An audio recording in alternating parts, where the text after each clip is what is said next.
of the Peleg Nye story is that he was born in 1817, and as an adult he went to sea out of New Bedford. Later years, during the Civil War, he was serving as the first mate aboard a ship out of Provincetown. They were off the Cape Verde Islands. And as first mate, Peleg Nye was responsible for killing the whale.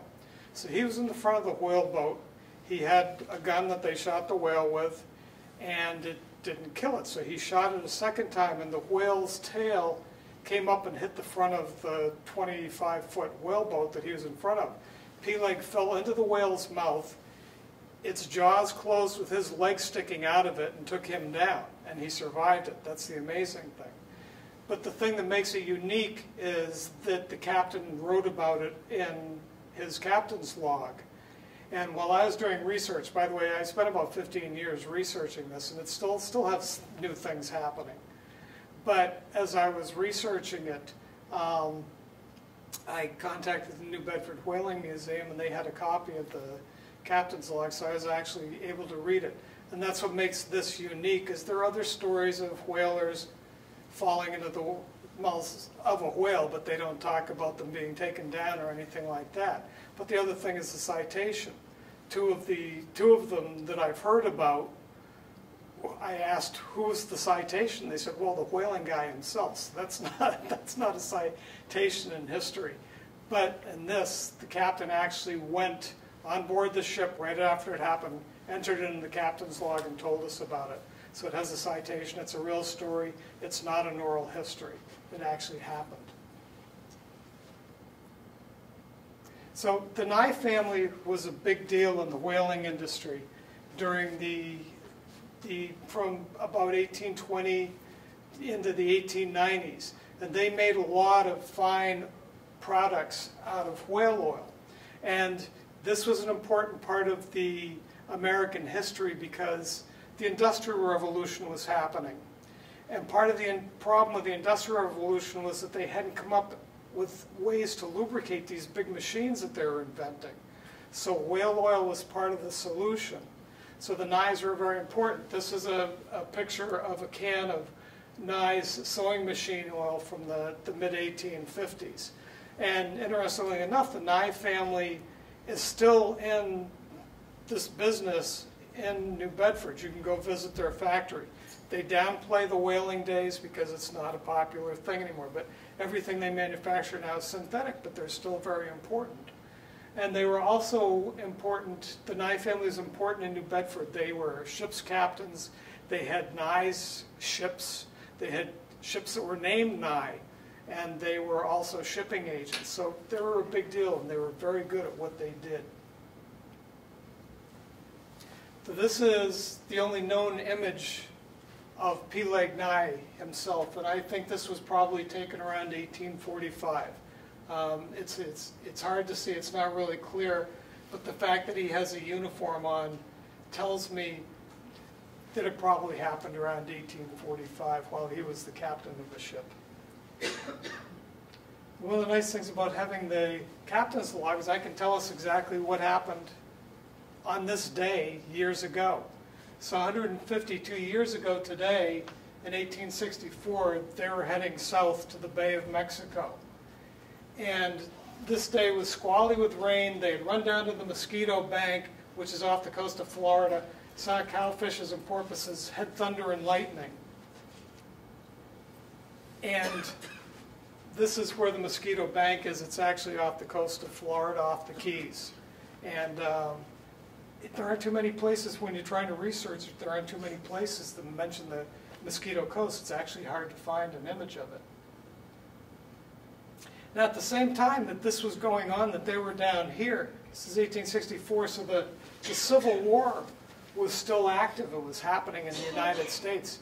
So while these guys are hundreds of miles offshore, and this day, May 17th, 1864, Sherman's Atlanta campaign was taking place. And on this day, there was a minor battle in Georgia.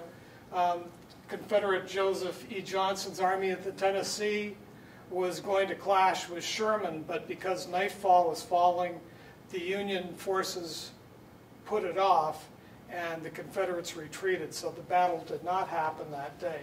But this was the beginning of the Atlantic Campaign and Sherman's famous March to the Sea. So in this period of time, the George W. Lewis, which is the ship that Peleg Nye was on, got down to the area around Bermuda. And they started doing what they called cruising.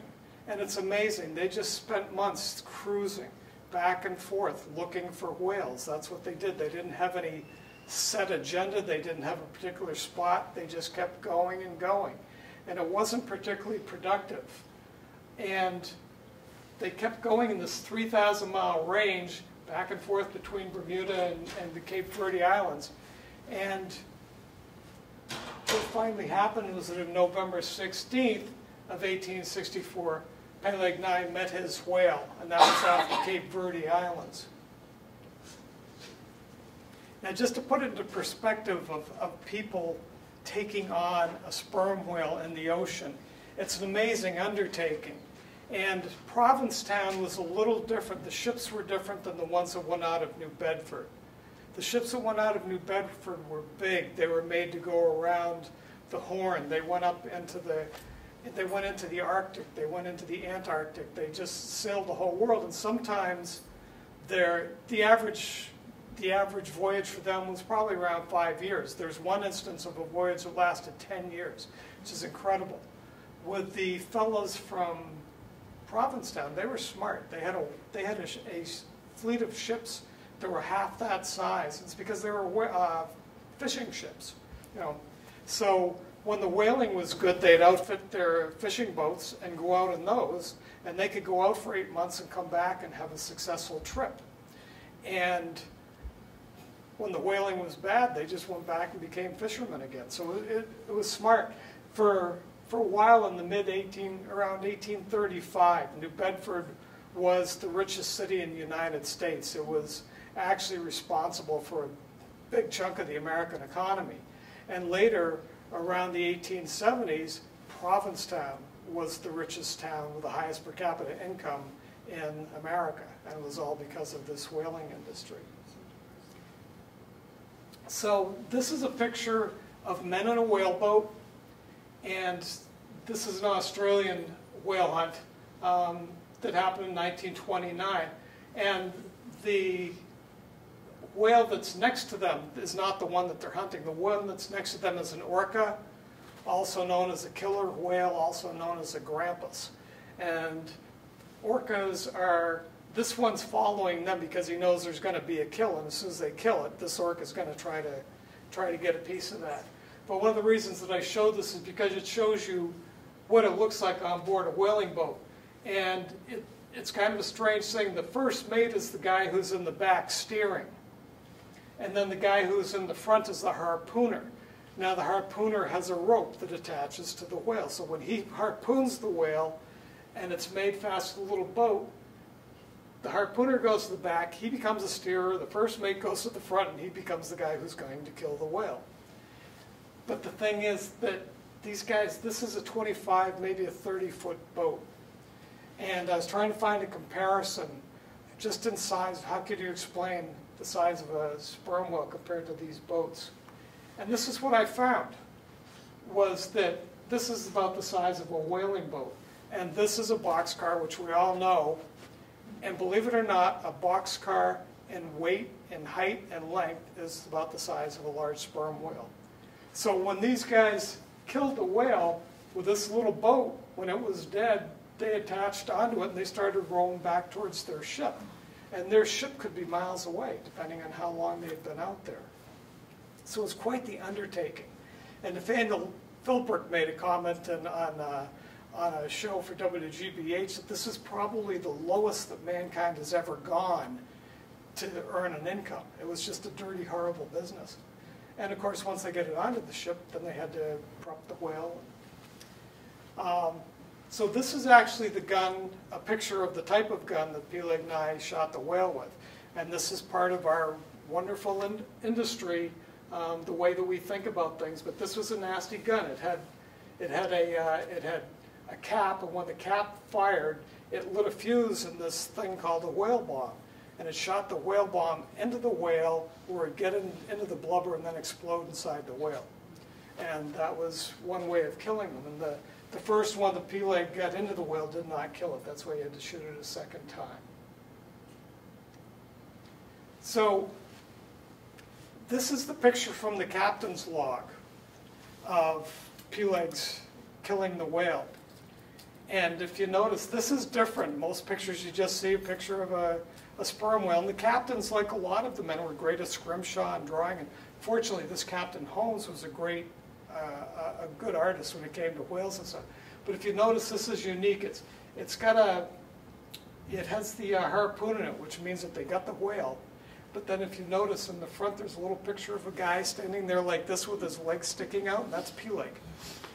So that makes this a unique picture.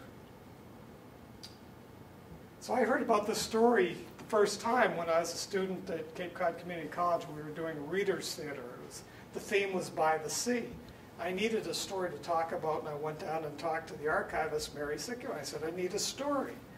And she said, oh, I think you'll like this. So she put some books in front of me, and I started really reading about Peleg Nye. And I guess I found it interesting because that was 1998 or 1999, and I'm still doing it. So I did find it interesting. But there was something that bothered me about it more, and it had to do with the fact that I'm an English major. And the stories that I was reading were basically encyclopedic type entries, just very short, telling what had happened to him.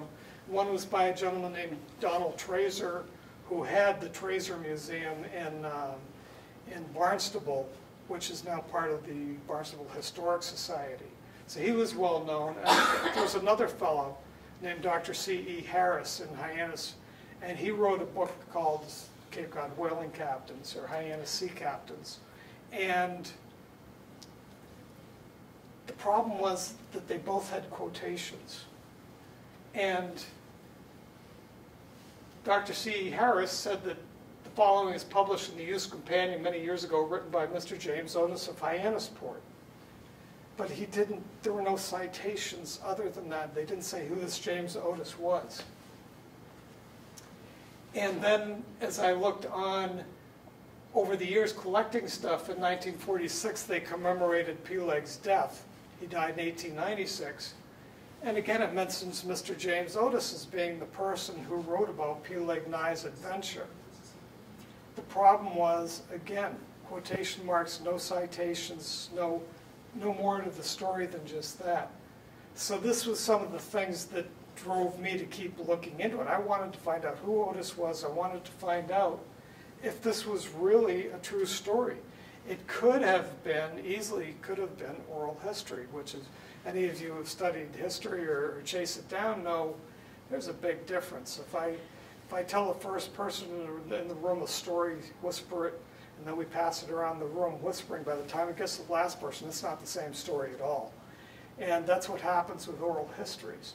But if this was actually based on a written account or a first-person account from Peleg Nye, that was a different story. So the first thing I did was try to line these people up historically. And Peleg Nye died in 1896. So Donald Trazer, who had written about him, was born in 1902. I don't think they had a conversation. Dr. Harris didn't come to Hyannis until 1898, so he missed Peleg Nye too. But James Otis was a different story. And this James Otis is not the famous James Otis, but he's one of their descendants, which they named Otis Air Force Base after him. His descendant, James Otis, was the guy who was famous for the quote, no taxation without representation. So he was one of the American patriots.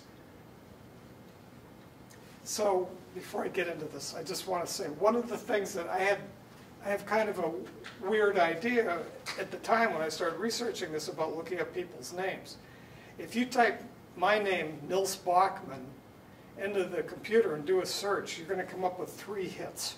It's 3 different people in the world. There are only 3 Nils Bachmans in the world. If you put in my middle initial V, you're only going to find me. So I had this idea, well, I'll just look up James Otis, and I should find something. So I typed in James Otis, I got 2 million hits. And there was no way to really sort through that. So it took me a while to figure out who he was, and we'll get around to that. But the other thing was that I couldn't find any information about the ship that they had written about, the George W. Lewis. And in 2002, or the C.W. Lewis. So in 2002, I sent an email to the Whaling Museum, and the response was that the name of the ship was actually the George W. Lewis of Provincetown, and they had the log for this particular voyage.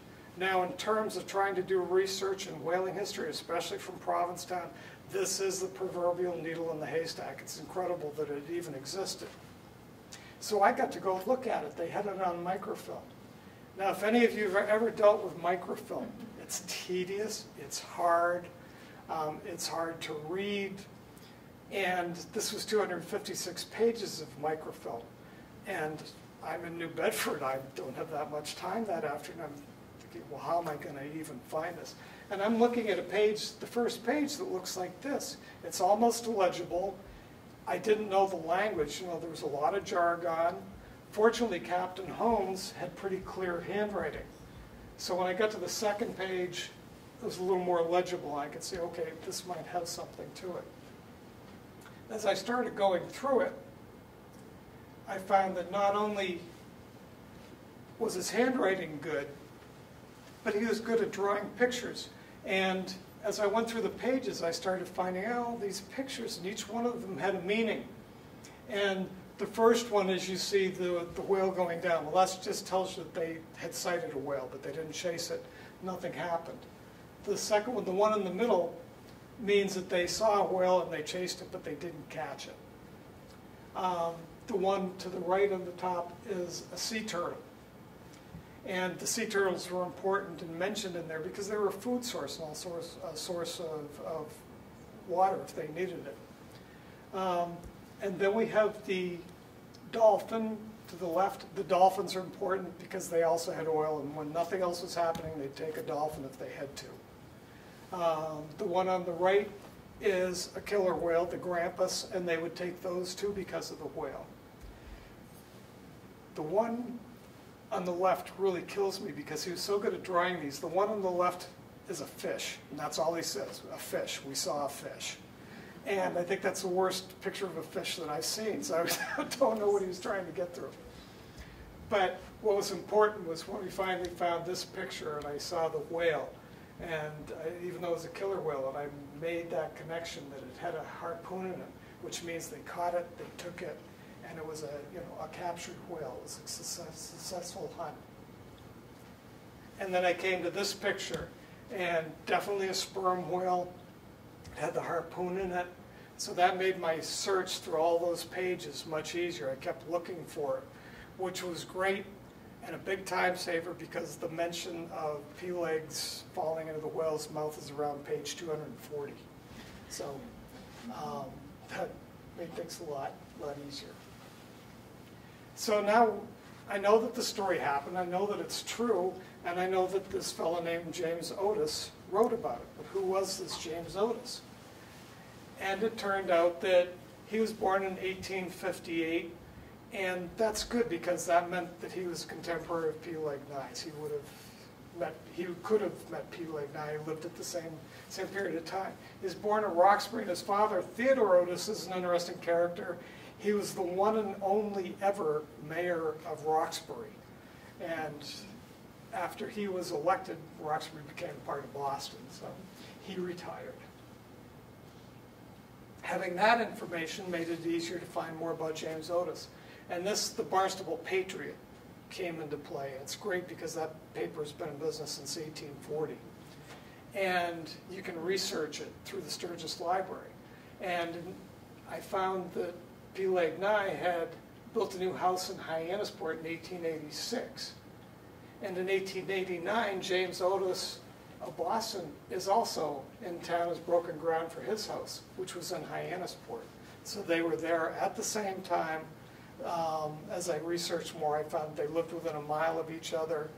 One of the stories about Peleg Nye is that he loved to sit in town by the post office and show the scars in his legs to the local kids, and they just thought that was wonderful. And by the way, I met somebody whose father was one of the local kids who had seen Peleg Nye's scars. So, now at the time that Peleg Nye lived there, Hyannisport had been bought up. It was owned by a family named Marchands. They owned Squaw Island, they owned Hyannisport, they owned the golf course, they owned over towards Centerville. They had a huge tract of land. And this company came along and set itself up and called itself the Hyannis Land Company. And what they wanted to do is develop Hyannisport and turn it into a northern version of Newport, Rhode Island. They wanted to sell property to the rich folks and develop Hyannisport that way. So in the early years, where the Red Star is, Peleg Nye in 1872 bought a tract of land, but he didn't build on it. And I think he was waiting for this village to develop, to see what happened. So he and his wife stayed down the street for years, lived with his mother-in-law. But it also shows the proximity. The Blue Star is where James Otis's house was. So if you know Hyannisport, that's an easy walk and easy to meet in the middle. So I'm sure they got together and talked. And James Otis was the guy who wrote about Peleg Nye. Now, this was a picture that we found of James Otis and his wife taken at their house in Hyannisport. And there's a lot of incidences of serendipity as I was writing this. I just happened to be in the right place at the right time, asking the right question to the right people. And I was looking for James Otis, and I called the Hyannis Library. And the head librarian there said, "Oh, it's amazing that you would call today. We're celebrating the 101st anniversary of James Otis donating the front building, the Ora Hinckley building, to the Hyannis Library. He started the Hyannis Library." So she called me back in about 10 minutes. She said, "This is amazing." She said, "I was dusting off the pictures, and I never look at, think about who they are and what's inscribed." And on the back it said, "Mr. and Mrs. James Otis." So she was thrilled that she found this, and of course I went over to see it right away. As I told her, this is one amazing picture. As you can see, it's dated January 1965, and both the Otises had died in 1945, so that's a heck of a lens if you can get a picture like that. What I think happened was somebody found the picture, they had a copy made of it. And then I was mentioning this picture to John Cullity, who's the head of the Nye Family Association and the Nye Museum in Sandwich, and he said, "Oh, my grandfather knew them." And he said, "I have a picture of them." So this is a picture that John Cullity shared with me of James Otis and his wife inside their home, which was named Mariner's Rest in Hyannisport. So now I know the guy was real. And as I kept researching him, the hard part was all I got was bits and pieces, little newspaper articles. And it turned out that what he did for a living, he had a lot of money. I think he was eccentric. They traveled a lot. They spent a lot of time in France. And he made some extra money by tutoring during the summer in Hyannisport. So that's what he did. But what he didn't do was leave a paper trail, which is very odd. But I did find a couple of things, and they were both related to Harvard. He graduated from Harvard in 1881. In 1821, they were having a 40th reunion. And he actually wrote an article for them. And it's funny, it's kind of flighty. It's about, "Well, I was feeling down, but so-and-so wrote to me, and I took off with the boys, and we traveled west in the car and visited with so-and-so, and he finally straightened me out and talked to me and made me understand things. And now I feel so much better." And this is really weird, where everybody else is going, well, everybody else that wrote for that particular book said, "Well, I've been a lawyer now for 50 years and doing this, and here's James Otis going, "Well, we just traveled around, went to..." So I think he was an interesting guy, but he helped start the hospital. He helped, as I said, the library, the high school. He helped build the first baseball field, the first game fields for them and stuff. Just involved in all sorts of stuff in town, but always stayed under the radar. So this article that he'd written for the Youth's Companion, Dr. Harris gave us the whole article. It was all within quotation marks. So I finally figured out that the connection was that Dr. Harris and had been involved also with a hospital and the library. So that's where they met. James Otis passed this story on to him. Harris wrote about it. But the original James Otis story was written somewhere around 1891. And I've searched and I've driven and gone all sorts of places and cannot find a copy of it. And part of the reason is that the Youth's Companion had a huge membership. It was a magazine that started in 1825 and lasted until 1925. But part of their marketing was working with kids. And what they did was, if you went out and sold enough copies of the Youth's Companion, they gave you your own little printing press. And they taught you how to use it. So what you get is a ton of kids writing, creating this Youth's Companion, and they're all over the place. And so we have no idea what happened to James Otis's story. It's just never been able to find an account of it. But we do know that his account came directly from Peleg Nye, and it very much mirrors what the captain's log said. So now we're all on Cape Cod, and I'm just going to talk about following in Peleg's footsteps, because I wanted to feel like I got to know him a little bit. So this is his headstone. It's in Mosswood Cemetery in Hyannis, and it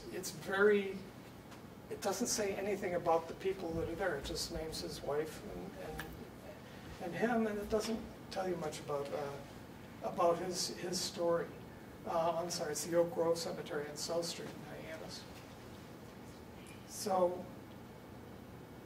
if you've ever driven down 6A, two things have happened. One is you went by the house that he was born in, and the other is that you went by the house that he grew up in. And it's all in this Spring Hill section of East Sandwich. And right behind this sign is a small cemetery. And that's where his father, his parents are buried, his brother is buried there.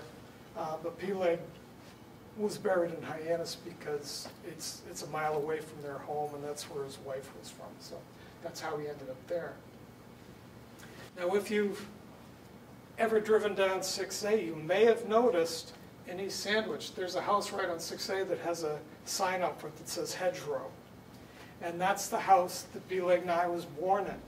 His father had bought it in the late 1790s, and they had 7 children, and that's where all the kids were born.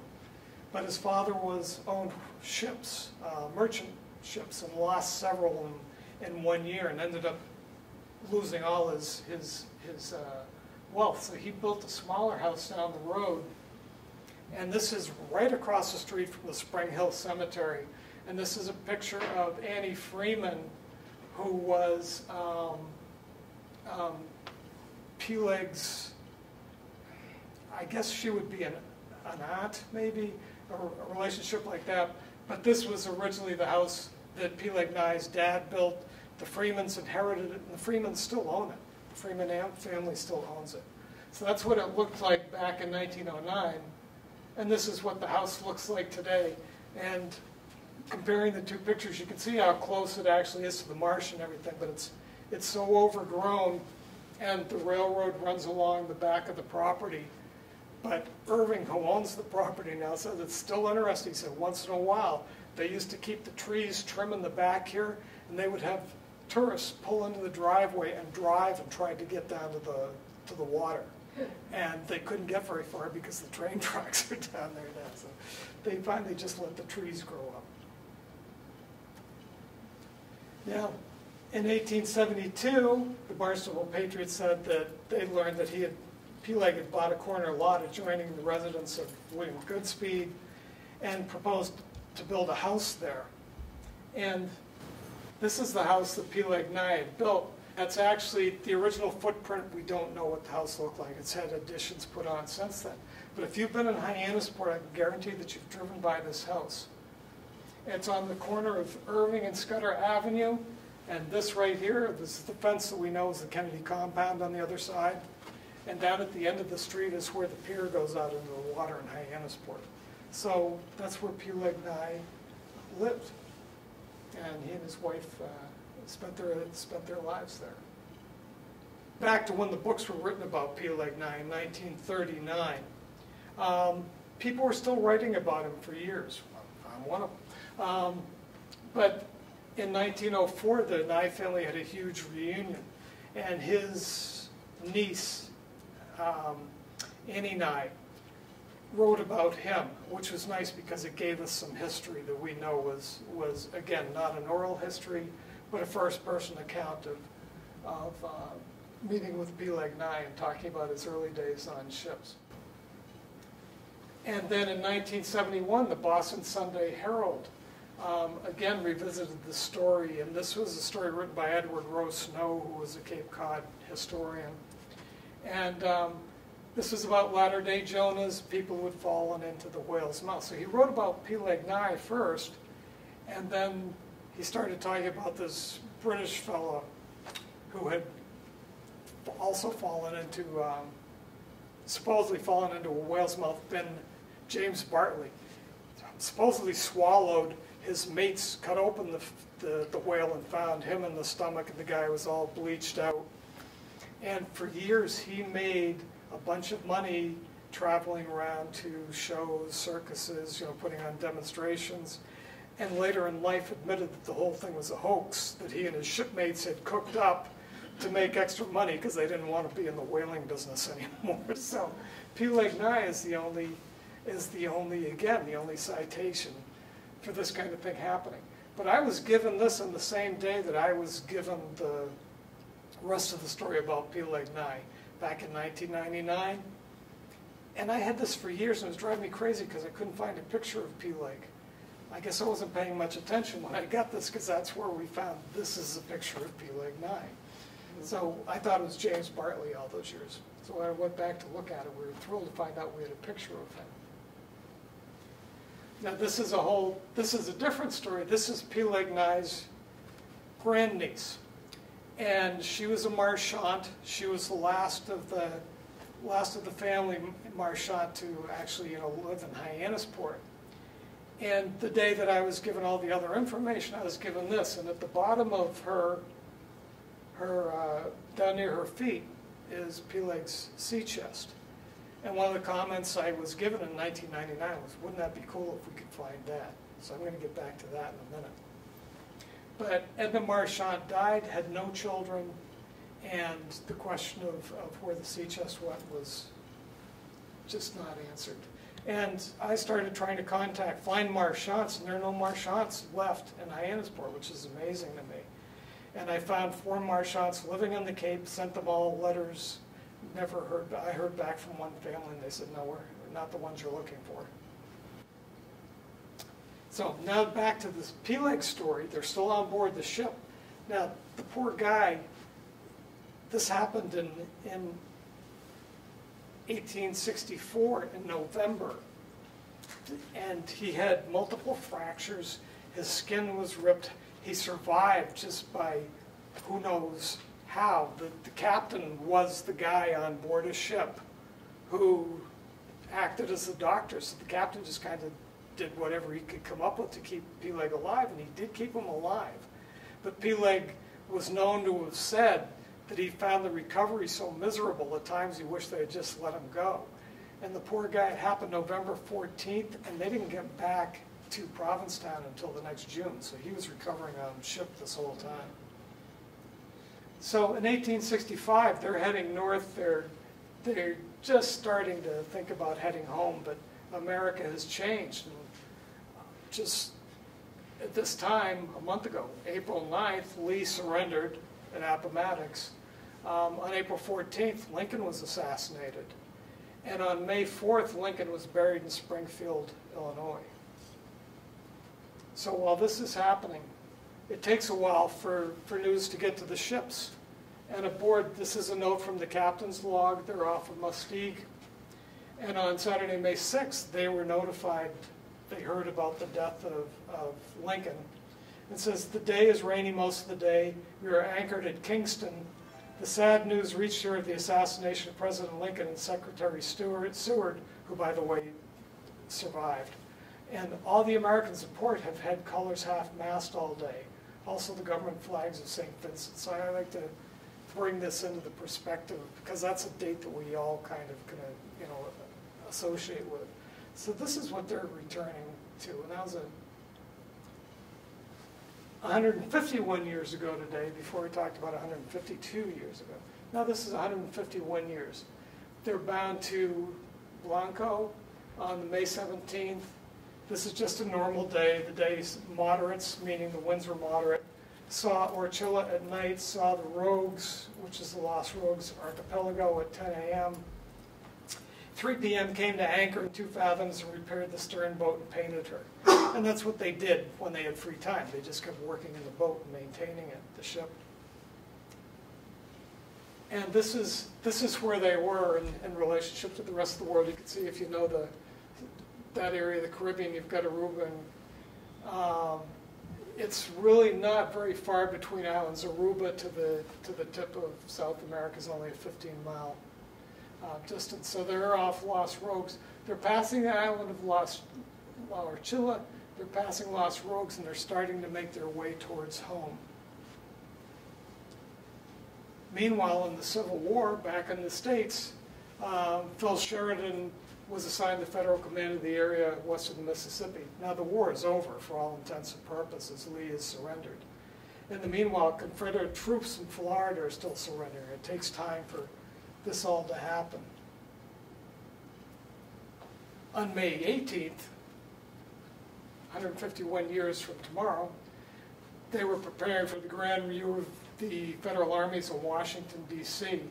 But I found it was interesting because this is from a news source that said the news spreads across the country by the news wire service, which was something that had been built up during the Civil War. And then on the 19th, I found this really, this just meant something to me. On the 19th, in Florida, the 1st Florida Cavalry member, Corporal John Skinner, was killed in an ambush at Hobdy's Bridge in the Pea River in Alabama. William Smith, Nathan Mims, and Daniel V. Melvin were wounded. So 151 years ago, 2 days from now, they were the last casualties of the Civil War. The last people to be killed officially as having partaken in a battle in the Civil War. So the war really was over. Now, the George W. Lewis is bound to Sam Bay. They're heading north. Again, the day is by the 23rd. They're nearing America. This day, calm, baffling winds. At 10 a.m., they saw Santo Domingo bearing north-northwest, distance 30 miles. So this is actually what they had gone through within those couple of weeks. They've gone all the way from down here to Lost Rogues, up passing Sam Bay, and once they get up past that, then they're nearing Florida. And this is the last entry in the captain's log, and it's July 6th. And first part of the day, fresh gales at 1 p.m. took in the fly jib and double reefed the mainsail. Middle part calm, latter part light winds. At 6 a.m. saw the east end of Long Island bearing north-northeast, distance 18 miles. At 8 p.m. abreast of Block Island. Saw several sails. So they're traveling pretty quickly. They're heading home. And we know that they got back home on July 8th because the book called Starbucks is like the Bible of the whaling industry, and it records all the trips. So we know that they came back to Provincetown on the 8th. Again, a little bit more about Peleg. Now, one of the things is, with all the vague references and the lack of history, the lack of citation and the oral histories that have passed around, this is one of the things that happens. And this was a book that was written in 1993 by one of the Nye family historians. And what this says is that Peleg Nye, after his encounter with a whale, never went back to the sea. And he says, we're not sure why.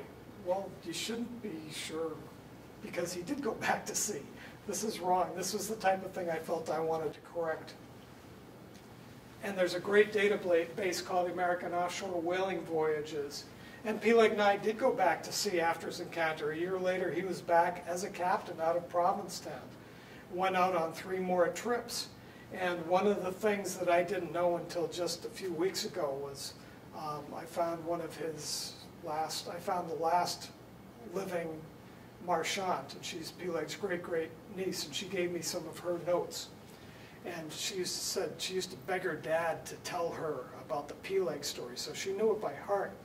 But one of the things that she knew was her dad had talked to Peleg, knew him, and said that he was constantly in pain for the rest of his life. And that always amazed me. I wondered how he could survive that, go back to sea and be effective, but he was, and he was highly respected and a successful captain. And Peleg Nye died in Hyannisport on July 28, 1896. He was 79 years old.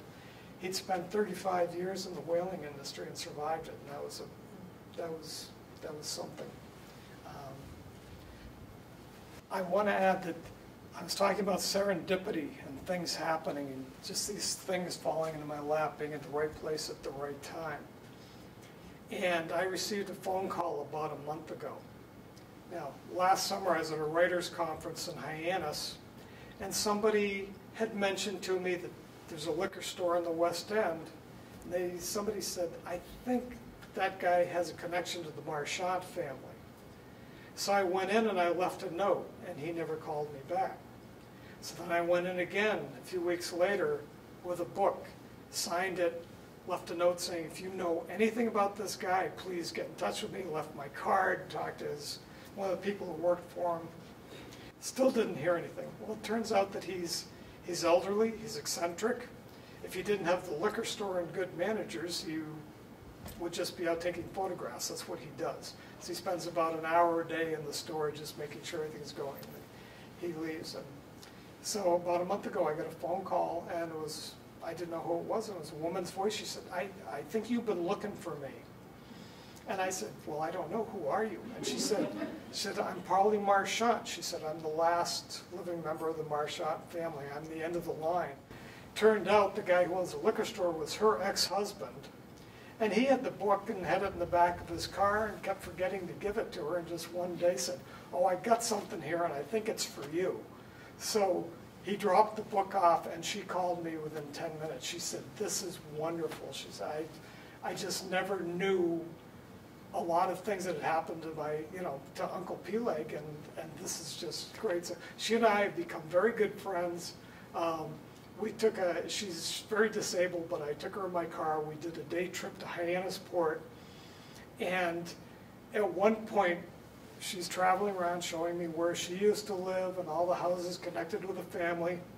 And then we went up on a back road towards the golf course, and we got to this sign, no entry, turn around, all this stuff. And she said, I'm a Marchant. She said, we're going in.